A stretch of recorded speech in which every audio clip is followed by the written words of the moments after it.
дар вилояти Суғд Федератсияи футбол аз фаъолияти худ натиҷагирӣ кард. раиси вилояти Суғд, раиси Федератсияи футболи вилоят Раҷаббой Аҳмадзода дар маросими ҷоизасупории Федератсияи футболи вилоят иштирок намуда аз мушкилот ва муваффақиятҳои соҳа гуфт. вай таъкид кард ки мақомоти иҷроии ҳокимияти давлатии вилоят барои рушди соҳа маблағгузорӣ кард ва бо ин васила футболи вилоят тавонист ба Лигаи олии кишвар ҳамроҳ шавад. соли ҷорӣ футболбозони навраси вилоят дар мусобиқаҳои сатҳи ҷумҳуриявӣ иштирок намуда соҳиби ҷойҳои ифтихорӣ гаштанд. аз ҷумла дастаи вилояти Суғд дар мусобиқаи ҷумҳуриявии Лигаи пешсаф оид ба футбол байни наврасон то 14 сола маҳорати баланд нишон дода қаҳрамони мусобиқа гардиданд. ҳамзамон дастаҳои Суғд байни гурӯҳҳои то 12 сола ва то 13 сола дар Лигаи пешсаф оид ба футбол иштирок намуда мутаносибан мақоми дуюм ва сеюмро соҳиб гардиданд. дар бозиҳои Лиги Умед дастаи шаҳри Истаравшан ва дастаи Академияи Тоҷ дар сину соли гуногун зинаи дуюмро касб намуданд.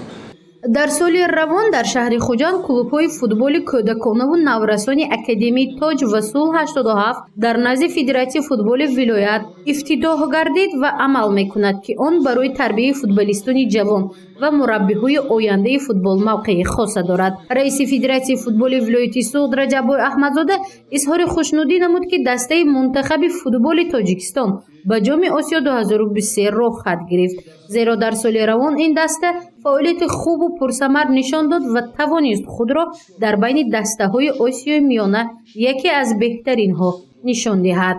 ин комёбии беназир футболи тоҷикро боз ҳам хубтар дар арсаи ҷаҳон муаррифӣ намуда ба зинаҳои нави дастоварду муваффақиятҳо комёб мегардонад. дастаҳои мунтахаби наврасону ҷавонони Тоҷикистон низ тавонистанд ки роҳхат ба ҷоми Осиё 2023-ро ба даст оранд. ҳамзамон дастаи мунтахаби футзали Тоҷикистон дар марҳилаи ниҳоии ҷоми Осиё 2022 бо муваффақият иштирок намуда дар қатори 5 дастаи беҳтарини Осиё мавқеи сазоворро соҳиб гардид. ин дастовардҳо дар таърихи китоби футболи тоҷик бо ҳарфҳои заҳрин навишта мешаванд. дар чорабинии маросими ҷоизасупории Федератсияи футболи вилояти Суғд ноиби президенти Федератсияи футболи Тоҷикистон иштирок намуда аз муваффақиятҳои футболи Суғд ёдовар шуд.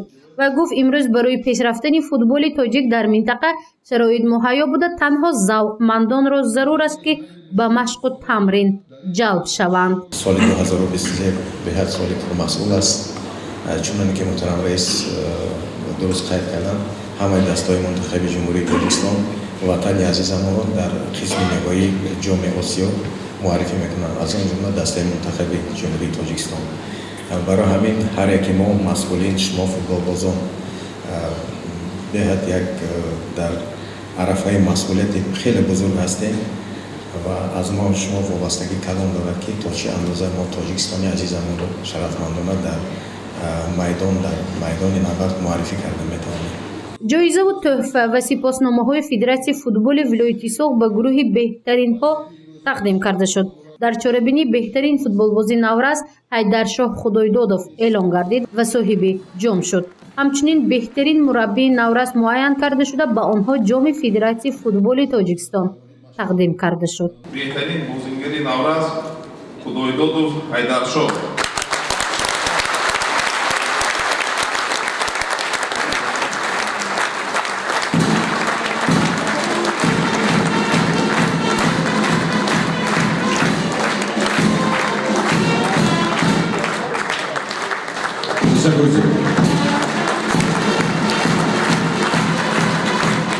дар чорабинии мазкур чанде аз раисони шаҳру ноҳияҳо беҳтарин футболбоз, дарвозабон ва мураббиёни беҳтаринро муайян карданд ва онҳо соҳиби ҷоми Федератсияи футбол ва Федератсияи футболи Тоҷикистон шуданд.